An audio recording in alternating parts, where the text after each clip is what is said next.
Bismillahirrahmanirrahim. Allahumma salli ala sayyidina Muhammad wa ala ali sayyidina Muhammad. Assalamualaikum warahmatullahi wabarakatuh. Waalaikumsalam warahmatullahi wabarakatuh. Jamaah. Yeay. Oh jamaah. Yeay. Alhamdulillahi rabbil alamin. Masya Allah ya. Mudah-mudahan hari ini berkah semuanya. Berkah dunia, berkah akhirat, berkah ilmu yang dikasih sama guru-guru kita. Amin ya rabbal alamin ya.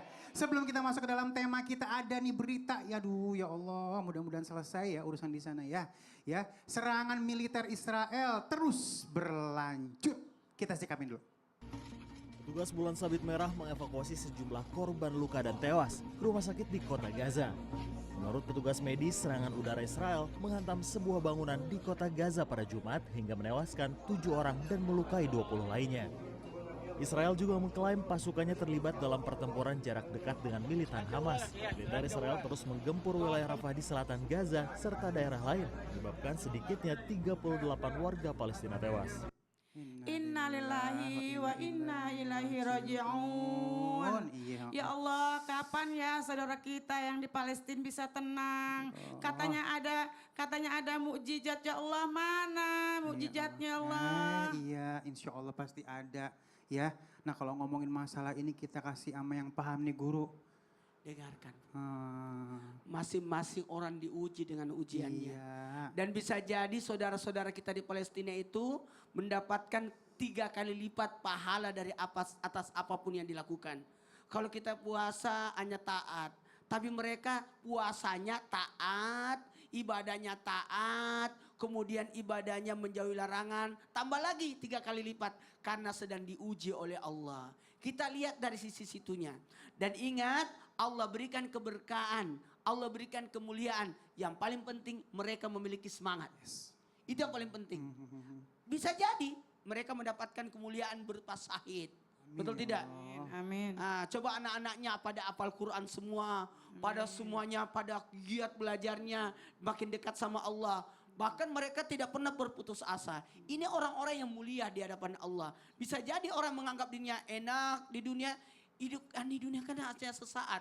Pertolongan Allah lewat pertolongan apa? Pertolongan lewat agama, pertolongan lewat nikmat, pertolongan lewat apa? Kesabaran dan kesyukuran. Iya. Ya Bu ya. Insya Allah. Iya, jangan meratap kayak tadi ya Bu ya. Nggak boleh. Nggak boleh Nggak ya. boleh meratap. Iya, doain. Doain. Insya Allah. Kalau ada penyaluran sumbangan, Ibu ikutlah nyumbang. Insya Allah. Ya Bu ya. Insya Allah. Pegang tongkat saya Bu. Pegang. Yuk. Oh dianterin, iya ya. Kembali ke jalan yang lurus ya Umi. Maksudnya kembali ke tempat bangkunya. duduknya. Tepuk tangan dulu buat Umi semuanya, Masya Allah. Jamaah. Oh jamaah. Alhamdulillah.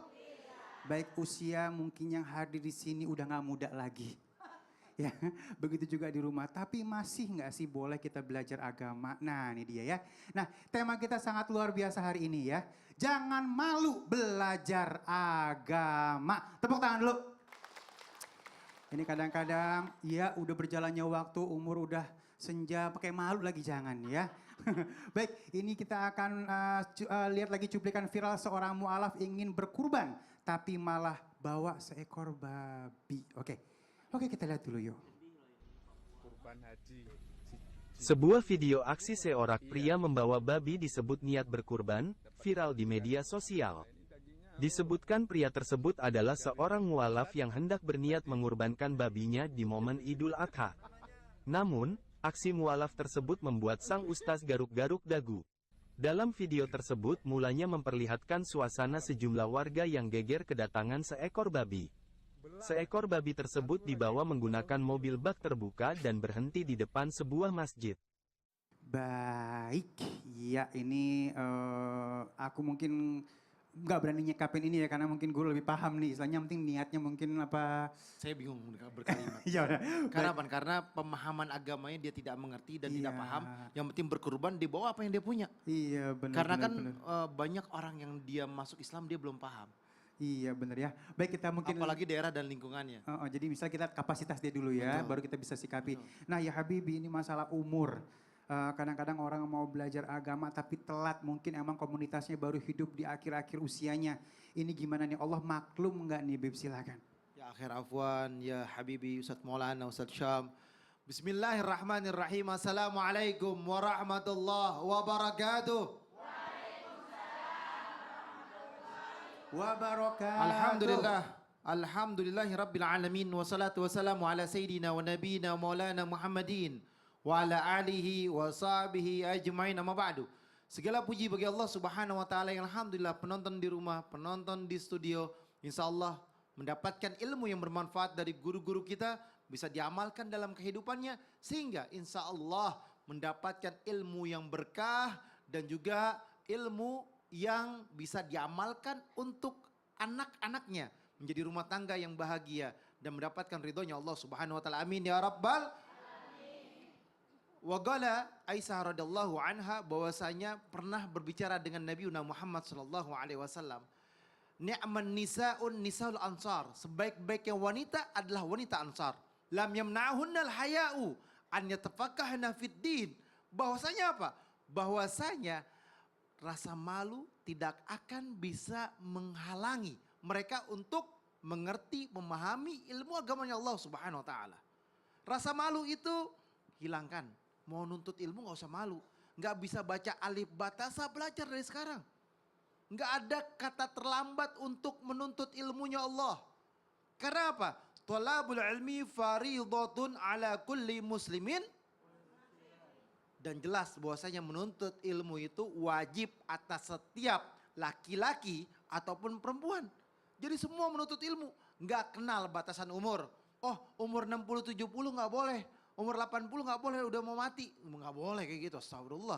Umur juga kita gak bisa ada yang tahu. Ada umur 20 meninggal, 30 meninggal, 40 meninggal. Banyak yang berpulang ke rahmatullah, masih kecil atau masih muda. Ingat, bertakwa kepada Allah, belajar dimanapun berada atau dimanapun tempat. Jangan melihat umurnya. Gak ada kata terlambat. Umur 50, 40, 60 belum bisa baca Quran. Dari sekarang baca Quran. Karena apa? Karena yang menolong kita diri kita sendiri. Enggak ada kata terlambat untuk menuntut ilmu. Hadir ke majelis talim berapapun usianya. Hadir dekat dengan orang-orang yang soleh ataupun soleh yang bertakwa kepada Allah. Enggak ada batasan umurnya. Oleh karena itu mereka yang beriman bertakwa kepada Allah, dia dapat hidayah, taubatan nasuha, minta ampunan, dia belajar agama. Taubatan nasuha, belajar ilmu agamanya Allah, nggak jadi bau babi lagi tuh, ya kan? Bau kambing, Masya Allah, ya kan? karena udah paham. Udah paham. Bau Iya. ayam boleh gak? Boleh. Potong Nah. sendiri tapi ya. Gak kurban namanya. Baik, terima kasih Guru Ilmu. Tepuk tangan dulu yuk. Kita minta ilmunya Ustadz Syam nih. Guru, Siap. belajar artinya ada guru, ada murid ya. Nah sekarang yang jadi PR ini kalau kita mau belajar ada dua hal nih. Pertama kan langsung ketemu gurunya, offline gitu orang bilang kan ya. Apa namanya? Istilahnya Luring. langsung ketemu face to face gitu ya. Face to face. Nah cuman yang jadi PR sekarang banyak orang belajar melalui media sosial. Apa sih kelebihan dan kekurangannya? Silakan Guru. Baik, Bismillahirrahmanirrahim. Tabi guruku Ustadz Maulana Habib Utsman, Bang Ali serta guru-guru kami yang dimuliakan Allah Subhanahu wa taala. Al-Qur'an surah Al-Mujadilah ayat 11. A'udzu billahi minasy syaithanir rajim. يا أيها الذين آمنوا إذا قيل لكم تفسحوا في المجالس فافسحوا يفسح الله لكم وإذا قيل انشزوا فانشزوا يرفع الله الذين آمنوا منكم والذين أوتوا العلم درجات والله بما تعملون خبير.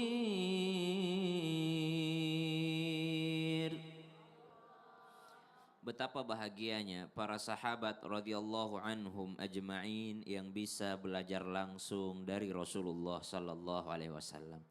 Kemudian betapa bahagianya para tabi'in yang bisa menatap langsung orang yang pernah menatap Rasulullah sallallahu alaihi wasallam. Para tabi'ut tabi'in betapa bahagianya mereka karena bisa mereka melihat langsung orang yang menatap Rasulullah SAW. Begitu pula diwariskan kepada para ulama sehingga dikatakan al-ulama warathatul anbiya. Para ulama ini adalah pewarisnya baginda Nabi dan pewarisnya para nabinya Allah Subhanahu wa taala. Maka beruntunglah orang yang bisa face to face dengan para ulama karena mereka ini pernah saling memandang hingga bersambung pandangannya kepada baginda Nabi besar Muhammad sallallahu alaihi wasallam, dan Nabi Muhammad pernah memandang Allah Subhanahu wa taala. Berarti ini satu keutamaan yang tidak bisa dipungkiri bahwa belajar langsung dari ulama itu adalah belajar yang menyambungkan ilmu ini kepada Nabi sehingga bersambung kepada malaikat Jibril, bersambung kepada Allah Subhanahu wa taala. Itu yang pertama. Yang kedua, meskipun dikatakan bahwasanya ini adalah sebuah ungkapan. Kalau kata Ibnu Arabi ini bukan ungkapan, ini adalah hadis Nabi sallallahu alaihi wasallam. Namun ulama yang lain mengatakan ini bukan hadis. Orang yang belajar agama, barang siapa yang belajar tanpa guru, tidak punya guru, maka gurunya adalah syaitan. Ibnu Arabi mengatakan dalam Futuhat Al-Makkiyah bahwa ini adalah hadis, tapi ulama lain mengatakan ini bukan hadis, tapi ini mengungkapkan satu fakta yang luar biasa bahwasanya ketika seorang belajar agama ternyata pintunya belajar agama itu adalah bertanya. Kalau ilmu itu diibaratkan sebuah bangunan, maka kuncinya adalah bertanya. Subhanallah. Dalam Al-Quran misalnya, kalau orang mau baca langsung, jangan jauh-jauh, masalah wudhu saja. Ya ayyuhalladzina amanu, idza kumtum ilas shalah, faghsilu wujuhakum. Maka kalau mau hendak sholat, maka basuhlah wajah kalian. Kalau orang cuma membaca, basuh wajah. Subhanallah, hanya wajah, subhanallah. Tapi kalau ada guru ini akan menjelaskan yang mana sih yang dimaksud wajah itu. Dari mana itu dapatnya? Dari gurunya. Yang mana dimaksud wajah? Pertama tumbuhnya rambut sampai daripada di bawahnya dagu. Dari mana wajah itu? Dari daun telinga ini sampai daun telinga sebelahnya. Maka itu yang disebut wajah. Ini baru urusan wajah. Dan ini tidak akan kita dapati tanpa belajar kepada guru. Maka dikatakan kalau awal-awal usahakan pakai guru. Tapi kalau dasarnya sudah kuat, boleh menambah khazanah ilmu dari mana saja, dari sosmed, dari mana saja. Wallahu ta'ala alam. Masya Allah, tetap basicnya harus ada guru. Oh face-to-face-nya. iya. Jangan sampai salah-salah ya guru. Tak nggak bisa nafsirin salah lagi ya. Ilmu itu adalah agama dan perhatikan dari mana kau mengambil agama. Itu kata Nabi. Allahu Berarti Akbar. kita harus punya guru. Guru. Terima kasih ilmunya Sama-sama. guru. Tepuk tangan dulu yuk. Baik, alhamdulillahirabbil Ustaz, alamin. emang benar ya, orang Iya. yang belum paham ilmu agama dan dia ada niatan mau belajar akan dilipat gandakan pahalanya sama Allah. Iya, memang. Itu kan jadi gini.